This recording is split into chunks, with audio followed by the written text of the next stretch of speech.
Let's start with the biggest fish, because Ohtani has been mentioned, for whatever you think, that Toronto is someone who maybe has an outside shot. I don't think it's worth writing off that he's coming to the Jays, but I don't think anyone believes it's the most likely scenario. Where do you stand in terms of how much you would let yourself, get your hopes up at all that he might be landing here? Yeah, it's not. I'm not letting my hopes get. I'm not getting my hopes up about it at all. But no, I think it's like their pursuit is real. Like I think that the money is. Like, we heard this guy on Twitter, Blue Jays Hot Stove, who does seem to have be plugged into someone on the accounting side of Rogers or something like that. Who the budget stuff gets run by, and he's had some scoops on things that seem to bear out. I think like last year he was talking about the payroll going up, and it certainly did, and who basically was like, oh, there's kind of a unicorn budget where there's a business case for spending a lot more if they can really, presumably if you land Ohtani. Hopefully maybe that means, Yamamoto or Cody Bellinger or, maybe isn't just the one guy. But and I think I wrote this not that long ago. It was like, if you can't make a business case for the greatest player in the history of the sport, like coming to your team at age 29, what are you even doing in the job? I think, especially when you have a team that, unlike the teams that that had their TV contracts with Bally, which has gone bankrupt. Yeah, Bally. Unlike some of the other teams that are looking to shed payroll, which is sort of happening in a number of corners of the game. That gives the Jays an advantage if they're willing to spend it, and all that takes is convincing Edward Rogers. I think there's some sort of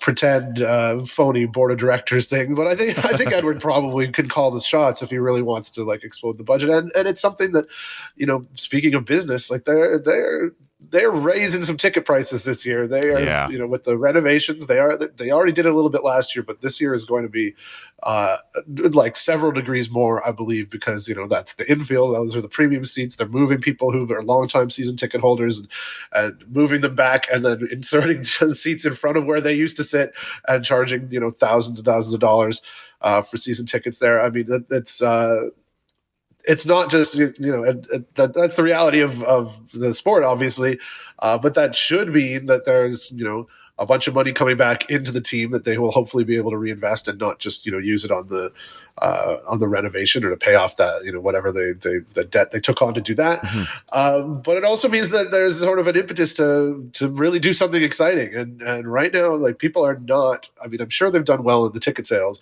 but just anecdotally, people are not excited to watch this team in 2024 right now.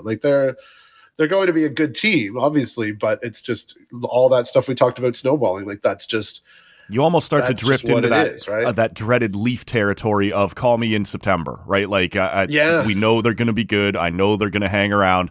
I'm sort of frustrated, so I'll be back for the stretch drive and the playoffs kind of thing. There's a little of that, yeah. And I think it would change in an instant if you got an Ohtani, and probably if you got another little collection of guys who are. Who really reshape the team and give people, new hope that it's not just going to be, well, I hope Vladdy gets better and here's Ivor Candelario or something like that. It could be a fine pickup, sure. But I don't think he's putting asses in the seats. Certainly not in the new premium ones. No.